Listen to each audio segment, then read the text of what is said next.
Reporter അവളോട് ചോദിച്ചു, ദൈവം നിനക്ക് നിൻ്റെ മുന്നിൽ പ്രത്യക്ഷപ്പെട്ടിട്ട് നിൻ്റെ കൈകൾ തിരിച്ചു തന്നിരുന്നെങ്കിൽ നീ എന്ത് ചെയ്യുമായിരുന്നു? അപ്പം ഒരു ചെറിയ പുഞ്ചിരിയോടെ അവൾ പറഞ്ഞു, ഞാനത് സ്നേഹപൂർവ്വം നിരസിക്കുമായിരുന്നു.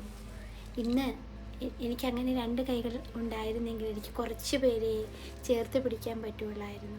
പക്ഷേ ഇന്ന് എൻ്റെ ഈ ഒരു കൈ കൊണ്ട് എനിക്ക് അനേകം ആൾക്കാരെ ചേർത്ത് നിർത്താനായിട്ട് സാധിക്കുന്നുണ്ടായിരുന്നു. ഇത് പറഞ്ഞത് ബെഥനി ഹാമിൽട്ടനാണ്.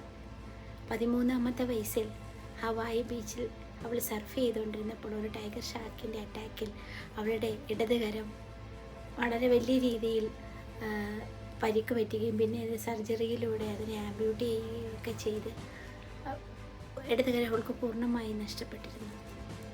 ഒരു 13ാമത്തെ വയസ്സിൽ അല്ലേ, സ്വപ്നങ്ങളുടെ ചിറകിൽ കയറി സഞ്ചരിക്കുന്ന ഒരു സമയത്ത് ഒരു പെൺകുട്ടി, അതും അതുപോലെയുള്ള ഒരു സ്പോർട്ട്, അതിന് ബാലൻസിങ് വളരെ അത്യാവശ്യമാണല്ലേ.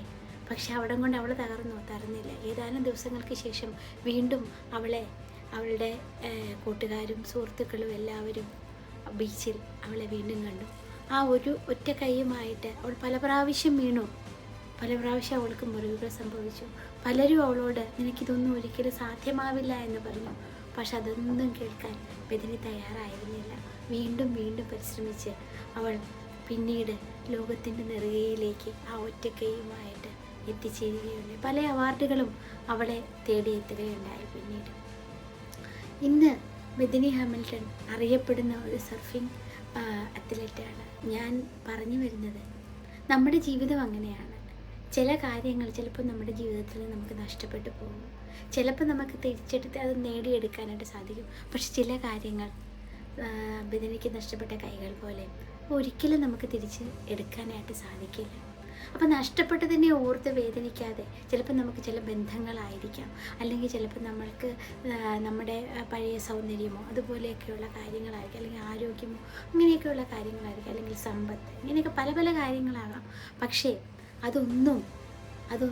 അതിനെ ഒന്നും കാര്യമാക്കാതെ ദൈവം നമുക്ക് മുന്നിൽ ഇനിയും ജീവിതം മുന്നോട്ട് വച്ചിട്ടുണ്ടെന്നും അതൊക്കെ ചെയ്യാൻ എനിക്കിനിയും സാധിക്കുമെന്നും വിചാരിച്ചുകൊണ്ട് നമുക്ക് മുന്നേറാൻ സാധിച്ചു കഴിഞ്ഞാൽ ജീവിതം ഇനിയും പ്രത്യാശപൂർണ്ണമായിട്ട് തന്നെ നമുക്ക് കൊണ്ടുപോകാനായിട്ട് സാധിക്കും. അതിനുള്ള ഏറ്റവും വലിയ ഉദാഹരണമാണ് ബെഥനി. ജീവിതത്തിൽ നമുക്ക് നഷ്ടപ്പെട്ടതിനെ ഓർത്ത് വേവലാതിപ്പെടാതെ ദൈവം എൻ്റെ മുന്നിൽ ഇപ്പോൾ തന്നെ നന്മകളെ ഓർത്ത് ദൈവത്തിനെ വീണ്ടും സ്തുതിക്കാനും അതിൽ നിന്ന് വീണ്ടും ഒരു ജീവിതം കെട്ടിപ്പടുക്കാനും നമ്മൾക്ക് ഓരോ വ്യക്തികൾക്കും തീർച്ചയായിട്ടും കഴിയും. സോ എല്ലാവട്ടെ എന്ന് പ്രത്യാശിച്ചുകൊണ്ട് ഒരു ശുഭദിനം നേർന്നുകൊണ്ട് വീണ്ടും മറ്റൊരു വീഡിയോയുമായി അടുത്ത്